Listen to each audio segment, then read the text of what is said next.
Hey, how's it going, everybody? So today I want to do a comparison of the original arcade version of Junior Pac-Man versus Junior Pac-Man, the port for Atari 2600. Which one is better? Are they both good? Do they both suck? Are they both about equal? I guess you gotta watch the video to find out. So let's start with the arcade original. Oh yeah. So here we are at the cocktail table, and you'll see here in a second that this thing does have some monitor issues. I tried to work them out, but I couldn't get them worked out. This particular cocktail table used to belong to Hyperspace Arcade in the Denver, Colorado area that shut down. They were going to shut down before the pandemic started, but once the pandemic kind of kicked in, they decided to get the hell out of there a little bit earlier. And so let's go ahead and play a game here, and I'll tell you all about this particular cocktail table. So, like I was saying, it came from Hyperspace Arcade in the Denver area, which was one of my very favorite arcades of all time. Like, the only other arcade that I really liked more would have been the one that I grew up with in Washington State. And that's just because, that's where I played all those games when they were new. And so, nostalgia values are nostalgic kind of thing for me. Whereas like Hyperspace Arcade, it was a modern arcade that was like a retro arcade. It had retro games. There was no redemption games, no bullshit new games that suck ass. And they kept really good care of their games. They maintained them really well. Most of the games had recap screens, and just looked, nice. Like looked like somebody took care of them. Somebody fixed them up, maintained them. And so yeah, this one came from there. And because what happened is when the arcade shut down, damn it, wasn't fast enough to get to that one. When the arcade shut down a little earlier there, the owner was having trouble, getting everything out of there, and she also had a workshop across the street, and so she had like a bunch of games in there as well, and a bunch of parts and monitors and everything. And so there was a few people that came and bought games off of her, and but even then, like, she had so much, and she took multiple trips from her home state, from Colorado to her home state, and she just had so much still. And so a lot of them came to live with me, and some of them I purchased, and some of them I still owed her money on. But this one was the one that I was probably the most stoked to get. This one and Galaga were like the two games that I really wanted from her, that I could kind of afford anyhow. Like, I mean, she had plenty of other games that were way better, way cooler, but they were, way more money too, more than I can afford.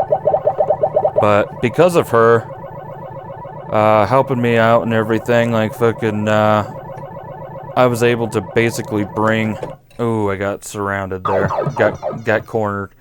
I was able to bring a good chunk of the arcade back to my house. I think overall, if you count boards and everything, like complete games, like I think I collected around 20 games from her, maybe 15, 16 or something like that. And then I picked up some from other places, other people. But man, that was an awesome arcade, and I really had a lot of fun there. This intermission was always kind of cracking me up. Like it just seems kind of racist or something. Like it kind of like segregation. Like the kid, the Pac Junior and the little ghost wanted to be friends, but the moms like kept them away from each other. Like they were saying, "Hey, you can only hang out with people like you," or whatever, or like beings of your own kind, no interspecies friendships here. But yeah, I really loved hyperspace. I was there as often as I could be. I talked up the arcade as much as I possibly could to people, tried to get people to go out there. And ultimately, a lot of people, they went out there one or two times, but never went back. And, you know, I mean, it's important for any business to have repeat business. And if you don't have that repeat business or a good amount of new customers on a daily basis, like, you're going to go out of business. You're going to have a bad time. So, yeah, I do miss it, but I saw plenty of people that just didn't understand it, you know? Like, they thought that it should be cheaper for whatever reason. Maybe because the games are older or whatever. But they didn't really understand that maintaining games this old isn't exactly easy or cheap. And they just kind of wanted a place, you know, that would babysit their kids for them. And that's not, you know, what the arcade was about. That's not what they were going for. They were going for a cool place that, you know, us old-timers could go and be comfortable at and remember the past and how things used to be before the internet and, you know, everything went to shit. Because that's essentially what happened in my eyes, is like you had games like this that were just so good and challenging. And look at me, I'm getting my fucking ass handed to me now. I have it set to 5 lives, which is, I usually don't do that. I usually just go off the 3 lives, and I like to put it in the hardest setting, just to give myself more of a challenge. But I figured since I'm talking over top of this, like, I probably wouldn't do as good as I normally do, so gave myself a little bit better odds of getting to at least the 3rd maze for you guys. But yeah, man, this machine plays really well, and I used to play this cocktail there all the time. I remember the first time that I went to hyperspace, I was basically the only person in there playing games, and so I basically had the whole damn arcade to myself. The only people that were there were the people that worked there. And I remember seeing this one right away and basically running up to it right away. I was really stoked about it because you just don't see Junior Pac-Man many places. Like, I mean, chances are, like, if you go to, like, a little mini arcade, or if you see some arcade games in, like, I don't know, in, like, a store or something, you know, then you're gonna see Miss Pac-Man, or maybe a Pac-Man. Ouch. Or maybe even a Super Pac-Man, even though that doesn't come up as often as regular Pac-Man or Miss Pac-Man. But the chances of seeing a Junior Pac-Man are kind of slim. Like, I honestly can't recall the last time I went somewhere and saw a Junior Pac-Man just hanging out.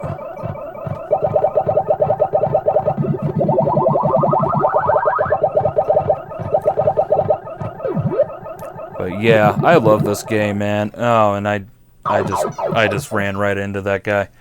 But yeah, one of my all-time favorites. For sure my favorite Pac-Man game, which a lot of people, when I say that, they're like, what, really? Because they're so, you know, they prefer the original Pac-Man or they prefer Miss Pac-Man. And I'm not saying that Miss Pac-Man or Pac-Man are bad games by any means. There are a couple of my favorite games as well. There's the end of me. Couldn't get to that next maze for you guys, but I think that was a fairly decent game.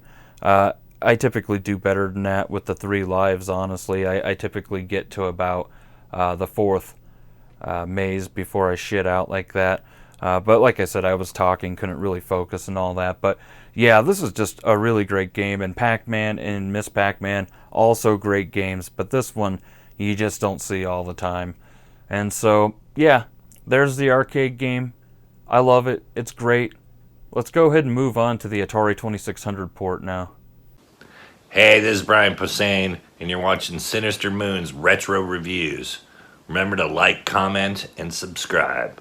The show's totally metal, not for posers. Alright, so here we are over at the Atari 2600 version. I'm using my Atari 2600 Junior, the long rainbow edition, and I'm using this joystick. I almost made a video about this all on its own, but I think what I'm going to tell you here is probably going to be good enough. I absolutely love these joysticks. I think they're great.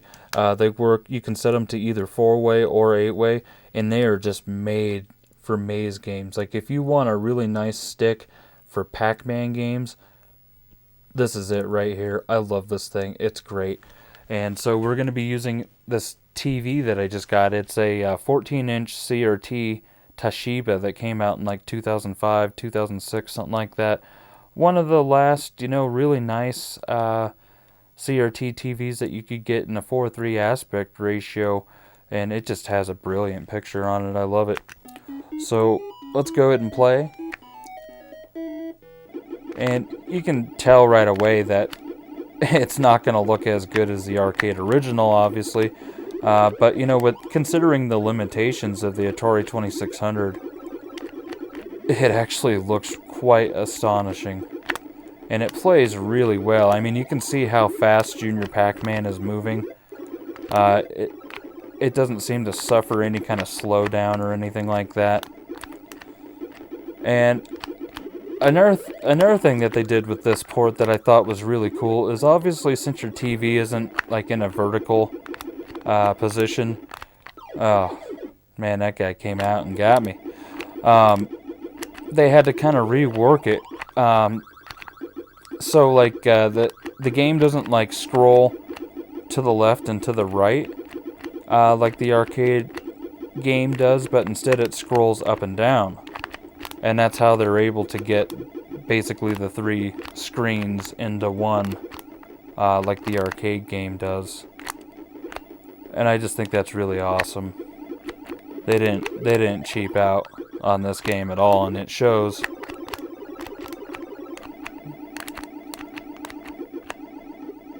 Oh jeez. Run away! Oh man. Oh no. Man, they are coming at me. And there's different game variations too. You don't have to just stick to this one. There's other ones. Oh, I lost my last Energizer. That wasn't cool. Oh, jeez. So close to getting over this maze.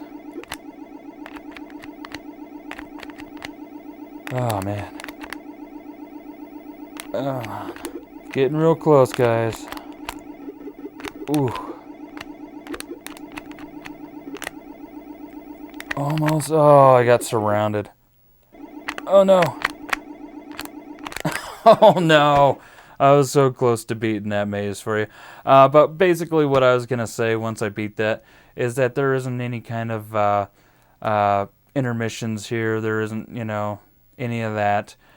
So you do lose that in this port. But overall, like you can see some of the different maze variations here in the track mode, and it's just a really, really solid port.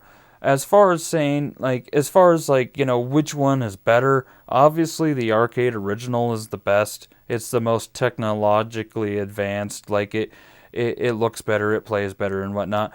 But as far as like the Atari 2600 port goes, like it's actually a damn good port, and it plays really well. It's fast. There's no slowdown. There's no bullshit. It's not all flickery like that first Pac-Man that they put out. It's a really nice game. And so really, in all reality, like if you wanted the definitive version of Junior Pac-Man, then yes, you should get the arcade original. But if this is all you can afford, if this is all you have access to, it's a damn good port. It's a lot of fun. And really, in all reality, like you might as well just have both versions.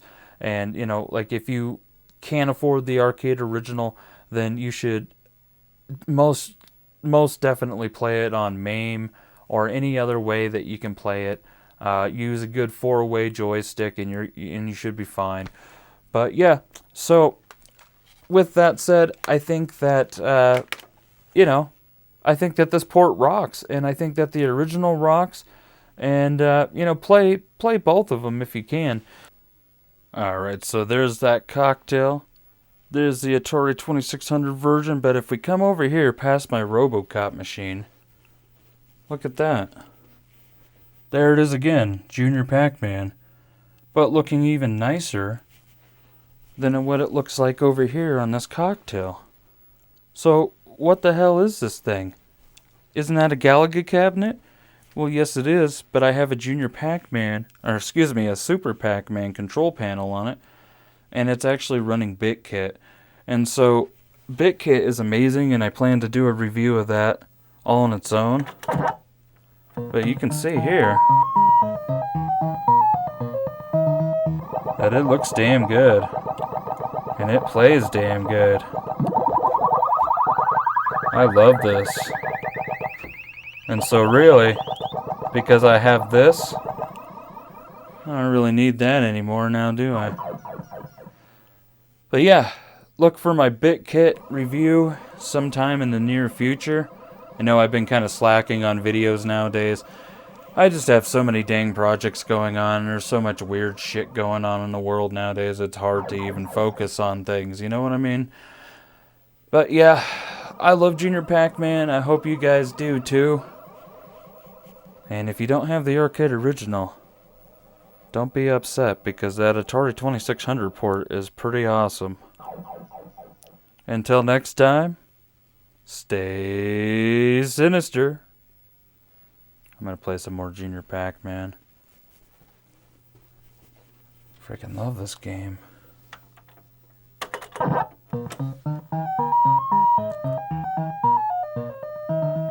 Hell yeah.